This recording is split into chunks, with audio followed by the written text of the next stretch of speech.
여러분, 이런 말을 들어보신 적 있나요? 사람을 만날 때 지혜롭게 숨기고 거짓말해야 하는 순간들이 있다고요. 상대가 실수했을 땐 못 본 척해라. 험담을 들으면 못 들은 척해라. 아는 것도 굳이 아는 척하지 마라. 자녀들에게는 나는 괜찮다, 돈도 충분하다 하고 애써 밝은 소리를 하라. 맞는 말입니다. 상황에 맞게 지혜롭게 대처하는 것은 분명 좋은 인간관계에 필요할 수 있습니다. 친구나 지인에게 조금 더 편안한 사람이 되는 것, 자녀에게 부담을 주지 않고 언제든 다가올 수 있는 부모로 남는 것, 인간관계를 잘하기 위한 좋은 말이고 실제로 그렇게 행동했습니다. 그게 지혜롭고 어른스러운 배려라고 생각했습니다. 하지만 그 조언이 어느 순간부터 내 삶을 삼키기 시작합니다. 척을 거듭할수록 마음은 점점 더 외로워집니다. 어느 날 문득 이렇게 살아온 시간이 나를 더 단단하게 지켜주기는커녕 내 마음을 무너지게 만들고 있다는 걸 깨닫게 됩니다. 시간이 흐른 뒤 그렇게 배려해준 사람들 중 누구도 내 곁에 남아있지 않았다는 걸 알게 됩니다. 사실 생각해보면 이런 영상을 찾아보고 계신 분들은 이미 충분히 잘하고 계셨던 분들일 겁니다. 말하지 않아도 늘 남의 마음을 먼저 살피고 배려하는 자세가 몸에 배어 있는 분들, 그러다 보니 인간관계가 신경 쓰여 이런저런 조언들을 찾아보기도 하고 내가 했던 한마디 작은 행동들이 혹여나 다른 사람의 비위를 상하게 하지는 않았을까 혼자 걱정하고 힘들어합니다. 정작 저런 조언을 들어야 할 것 같은 사람들은 배려도 없고 무례하게 살면서도 그게 잘못된 것인 줄도 모르고 이런 영상을 찾아보지도 않는 것 같지요. 혹시 지금 당신도 같은 의문을 품고 계시지 않나요? 좋은 인간관계를 위해 이렇게까지 해야 할까? 사람들과 잘 지내보려고 한 건데 왜 내 마음만 점점 더 피곤해졌을까요? 언제부턴가 내가 얼마나 지쳐 있는지도 깨닫지 못하게 된 건 아니신지요? 오늘 이야기의 주인공 강도현 어르신도 평생 그 질문을 안고 살았습니다. 올해 76이 된 그는 누구보다 사람들 눈치를 살피며 좋은 사람으로 살아온 분입니다. 그는 젊을 때 작은 무역회사에서 30년을 근무했습니다. 늘 조용히 뒷자리에 앉아 누구의 의견에도 맞서지 않고 모난 말 한마디 내뱉지 않는 사람이었죠. 동료들은 그를 무해한 사람이라 불렀습니다. 어떤 갈등이 생겨도 그는 먼저 사과했고 상대가 잘못한 일도 그냥 모르는 척 넘겼습니다. 그렇게 사는 게 더 지혜롭다고, 마음이 덜 다치고 사람들 사이에 오래 머물 수 있다고 스스로를 다독였습니다. 하지만 시간이 흐르자 그 조용한 배려가 자신을 점점 더 작은 사람으로 만들고 있다는 걸 늦게서야 깨닫게 되었습니다. 언젠가부터 가장 두려워하던 자리에 스스로 앉았을 때 어르신 자신에게 했던 말이 있습니다. 이 영상을 끝까지 보시면 그가 마지막에 꺼낸 그 말의 의미를 아시게 될 겁니다. 그리고 어쩌면 당신도 스스로에게 이렇게 물어보게 되실지도 모릅니다. 나는 지금 사람들과 잘 지내려고만 애쓰다가 정작 나 자신과의 관계를 잃어버린 건 아닐까? 오늘 함께 따라가 보실 그의 이야기는 우리가 흔히 배려라 부르는 것이 어떤 대가를 남기는지 보여줄 겁니다. 그리고 마지막 장면에서 그가 꺼낸 짧은 고백이 당신이 평생 미뤄온 질문에도 작은 답을 건넬지 모릅니다. 오늘 이 이야기를 들으시며 단 한 가지 질문을 마음 한편에 꼭 담아두셨으면 합니다. 내가 척을 하려 했던 진짜 이유는 무엇일까? 영상을 마무리할 때 이 질문에 대한 답을 스스로 내릴 수 있게 되었는지 확인해 보시면 좋겠습니다. 강도현 어르신이 43이 되던 해 서울 남대문에 있는 작은 무역회사에서 근무하던 시절이었습니다. 그곳은 직원 12명이 한 공간에 옹기종기 모여 커피 냄새와 종이 냄새에 서로의 숨결까지 섞으며 일하던 곳이었습니다. 그해 겨울 회사에 막 들어온 후배 최 과장은 일에 대한 의욕이 넘쳤지만 가끔은 급하게 처리한 서류에서 작은 실수가 발견되곤 했습니다. 그날도 도현 씨는 퇴근을 준비하며 거래 명세서를 훑어보다가 분명히 보았습니다. 숫자 2줄이 바뀌어 있었습니다. 마감 총액이 잘못 기재돼 있었고 그 실수는 그대로 보고서에 담겨 있었습니다. 이걸 말해주면 얼마나 무안할까. 평소 자존심이 강한 후배였기에 체면을 구길까봐, 상처받을까봐 그는 몇 번이고 입술을 달싹이며 망설였습니다.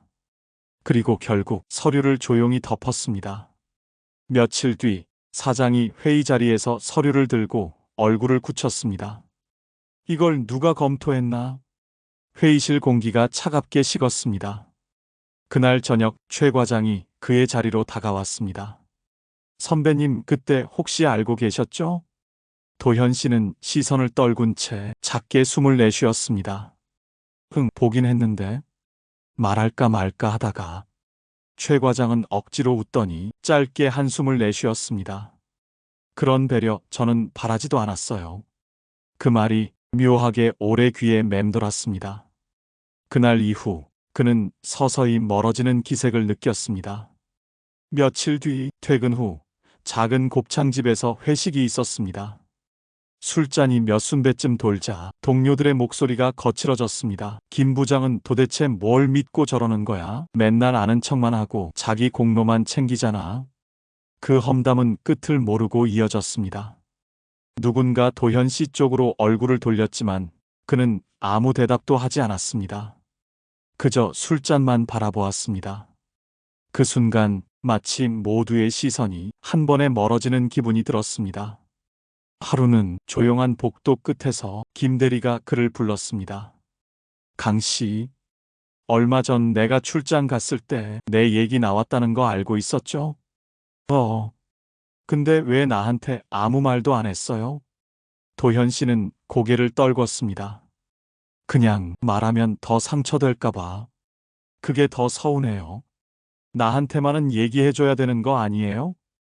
우리 사이가 그것밖에 안 된 거군요. 그 말이 어떤 문을 조용히 닫는 소리처럼 들렸습니다. 그 모든 순간들이 하나씩 쌓여서 그의 자리를 조금씩 투명하게 만들어 갔습니다. 처음에는 그 침묵이 자신을 지켜주는 방패라고 믿었습니다. 누구의 편도 들지 않으면 누구에게도 미움받지 않을 거라고. 하지만 시간이 흘러서야 깨달았습니다. 그 방패가 사실은 자신을 아무도 보지 않는 사람으로 바꿔버리고 있었다는 걸. 그날 이후 도현 씨는 더 이상 어떤 말도 쉽게 꺼내지 못했습니다. 회의실에서 부장과 대리가 눈치를 주고받을 때, 서류를 놓고 서로 목소리를 높일 때 그는 늘 같은 자리에서 조용히 앉아 있었습니다. 가끔은 아무도 자신에게 묻지 않는 게 편하기도 했습니다. 강 대리는 어떻게 생각해요? 그 질문이 두려웠던 적이 있었으니까요. 하지만 또 가끔은 그저 자신의 의견이 필요하지 않다는 사실이 참 서글펐습니다. 마치 그 공간에 있지만 아무도 존재를 인식하지 않는 사람처럼 느껴졌습니다. 어느 날 회사 복도에 놓인 거울 앞을 지나가다가 문득 멈춰 섰습니다. 거울 속에 비친 얼굴이 자신도 낯설었습니다. 조금 더 젊었을 땐 할 말은 하고 부당한 일엔 맞서야 한다고 생각했는데 언제부터 이렇게 아무것도 하지 않는 사람이 되었을까? 그래도 이렇게 조용히 있는 게 낫겠지. 스스로에게 그렇게 말해보았습니다. 하지만 그 목소리는 어딘가 기운이 빠져 있었습니다. 그날 밤 집에 돌아온 뒤 도현 씨는 작은 다이어리를 펼쳤습니다. 서랍에 넣어둔 연필로 조용히 한 문장을 적었습니다. 괜찮은 척하는 것도 결국은 습관이 된다. 그리고 곧바로 연필을 내려놓았습니다. 그 문장이 자꾸만 마음을 찔렀습니다. 그는 늘 자신이 좋은 동료이고 싶었습니다. 누구에게도 상처를 주지 않는 사람, 누구에게도 미움을 받지 않는 사람, 그렇게 사는 것이 옳다고 믿었습니다. 그런데 지금 돌아보면 그런 사람이 된다고 해서 누군가 정말 곁에 오래 남아주는 것은 아니었습니다. 혹시 지금 당신도 같은 생각을 하고 있진 않으신가요? 조용히 고개를 떨구고 아무 말도 하지 않으면 누군가는 당신을 이해해 주리라 믿으신 적이 있으신가요? 어쩌면 그때부터 우리는 스스로를 점점 더 작은 사람으로 만들고 있었는지 모릅니다.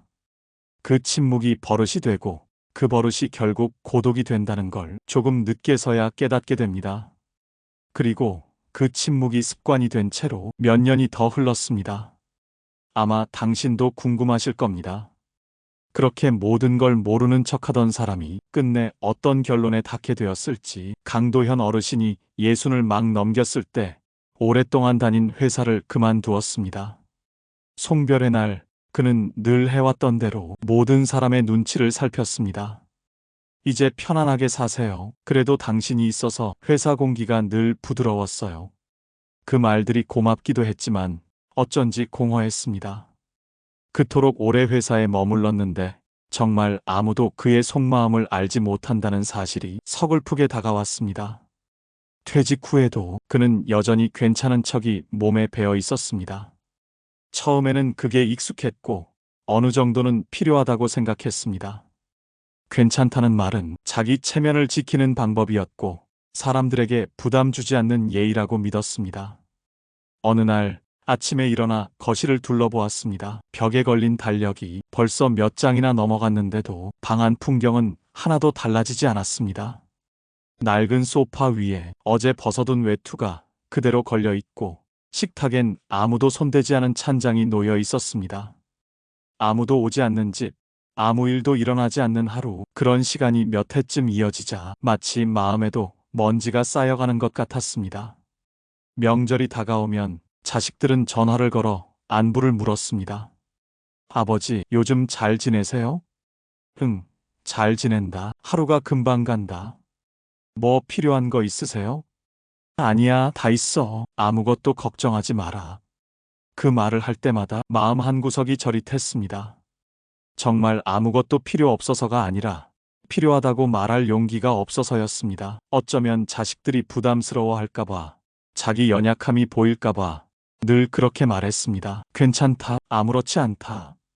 그 말이 이제는 입버릇처럼 몸에 붙어 있었습니다. 사실 그때 도현 씨의 집에는 아무도 찾아오지 않는 긴 침묵이 쌓여 있었습니다. 낡은 벽시계 소리만 크게 들리는 저녁마다 그는 잠시라도 누군가 와주길 바랐습니다.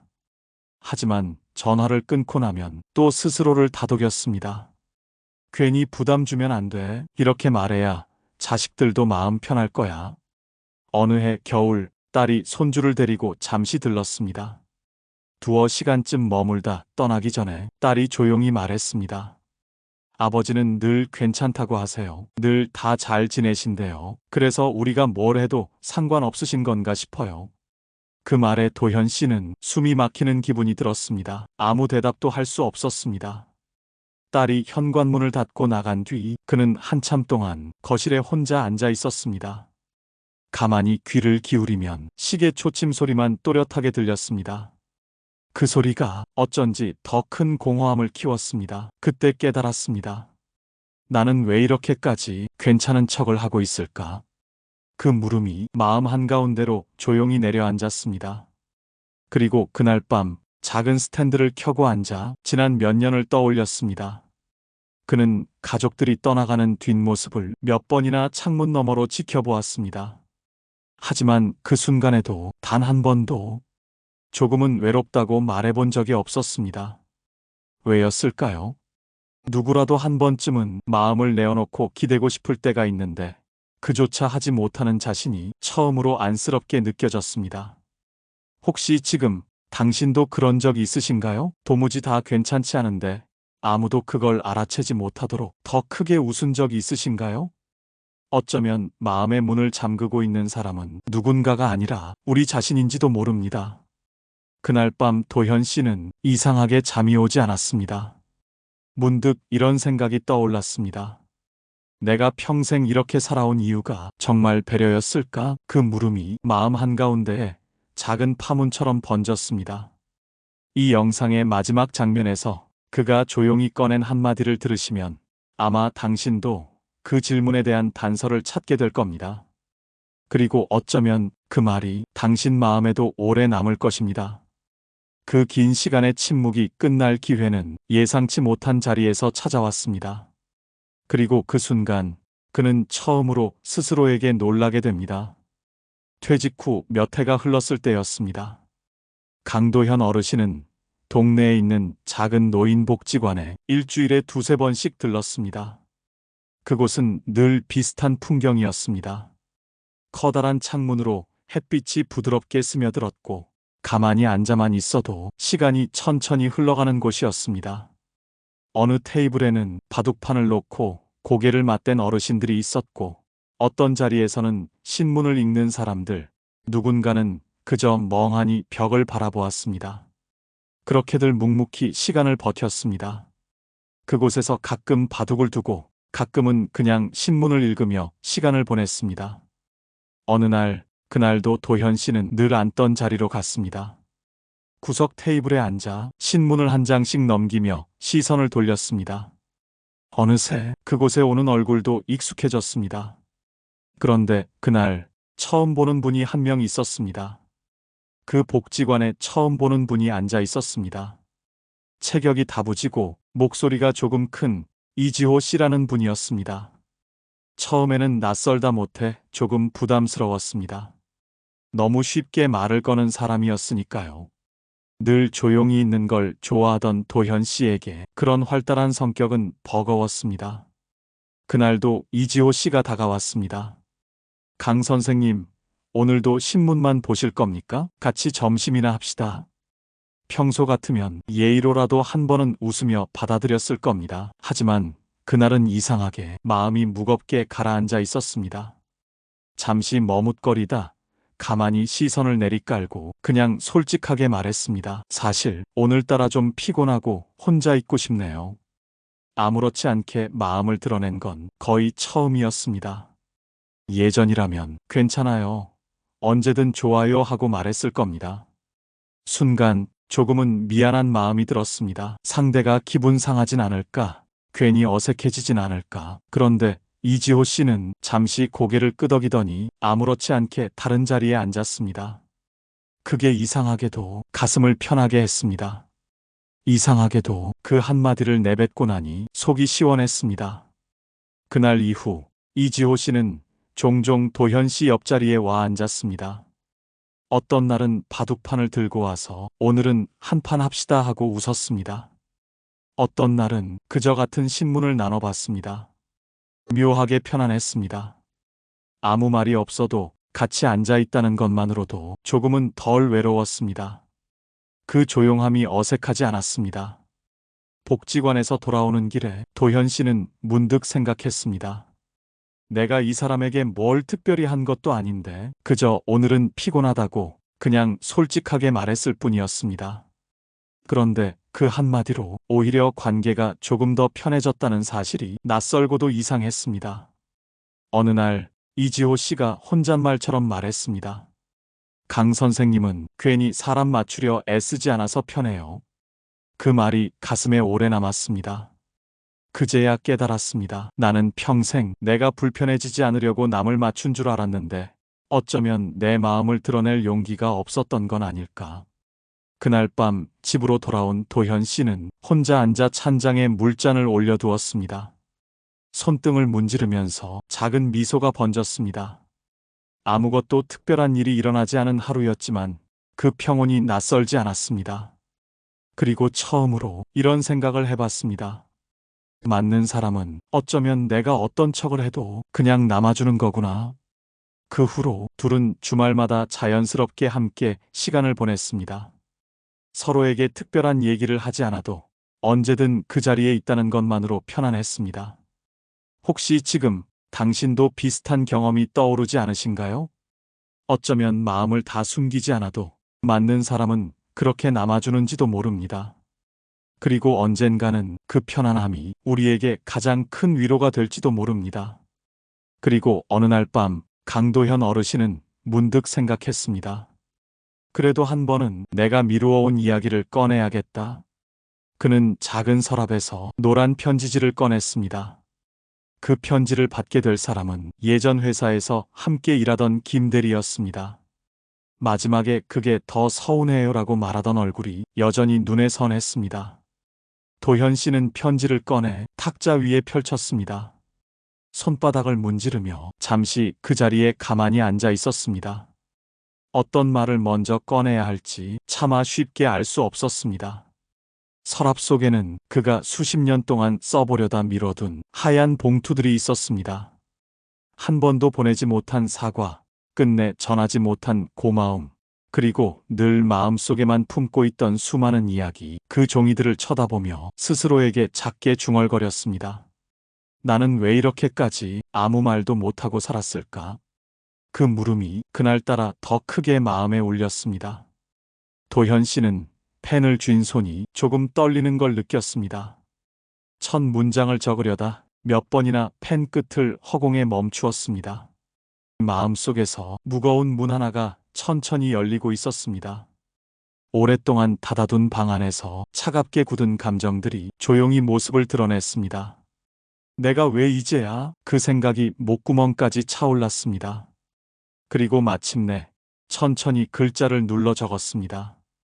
그날 내가 아무 말도 하지 않은 건 당신을 편하게 해주고 싶어서였다고 믿었어. 하지만 이제야 솔직히 말할게. 사실은 내가 두려웠어. 누구에게도 미움받고 싶지 않았고 어느 편에도 서고 싶지 않았어. 나는 평생 모르는 척, 못 본 척, 괜찮은 척을 하면서도 그게 배려라고 스스로 위로했어. 그런데 돌아보니 그 모든 척이 결국엔 나를 더 고립시켰더라. 편지를 다 쓰고 난 뒤 그는 손끝으로 종이를 오래 만졌습니다. 문장을 다 쓰고 난 뒤에도 펜 끝이 떨렸습니다. 손끝에 잔잔한 저릿함이 남았습니다. 그 편지를 바라보는데 묘하게 낯선 기분이 들었습니다. 마치 오랫동안 미뤄온 숙제를 이제야 마쳤다는 듯한 허전함과 어딘가 후련한 감정이 함께 얽혀 있었습니다. 그날 밤 작은 탁자 위에 편지를 올려두고 그는 처음으로 스스로에게도 솔직한 말을 해보았습니다. 이제야 조금 알 것 같아. 그 말이 방 안에 울리고 어딘가 오래 잠겨있던 문이 조용히 열리는 기분이 들었습니다. 그 순간 깨달았습니다. 사람들과 잘 지내기 위해 내가 얼마나 많은 것을 감추고 있었는지, 그 많은 척들이 언제부터 내 진심을 가리고 있었는지. 당신의 삶은 어떠신가요? 어쩌면 우리는 함께 나이 드는 용기가 부족했는지도 모릅니다. 서로의 주름과 느려짐, 버벅거림까지 받아들여야 할 때가 오면 괜찮은 척은 더 이상 우리를 지켜주지 못합니다. 관계를 오래 지키는 힘은 잘 맞추는 태도가 아니라 함께 무뎌지고 함께 늙어가는 용기일지도 모릅니다. 요즘 유튜브를 보면 이런 제목들이 참 많습니다. 누구를 만나면 반드시 5가지를 숨겨라. 자녀에게 속여야 할 6가지. 모르는 척하면 관계가 좋아진다. 제목만 보면 마치 우리가 매번 무언가를 감춰야만 사람들과 잘 지낼 수 있을 것처럼 느껴집니다. 물론 그 내용들은 거짓말을 하라거나 악의적으로 속이라는 말이 아닙니다. 진심이 잘 전달되기 위한 배려라는 것입니다. 맞는 말입니다. 그런데 한 가지 생각해 봐야 할 것이 있습니다. 그러한 배려와 척하는 것이 나 자신이 무너지고 작아지는 결과로 이어져서는 안 된다는 것입니다. 내가 먼저 숨 쉴 공간이 생기고 안정된 마음으로 존재해야 비로소 타인을 향한 배려가 빛을 발한다는 사실을 기억해야 할 것입니다. 내가 빠진 배려는 결국 내가 나를 대한 대로 나에게 돌아오게 됩니다. 당신이 스스로를 불쌍하게 여기면 안 된다고, 약해 보이면 안 된다고 생각하셨을지도 모릅니다.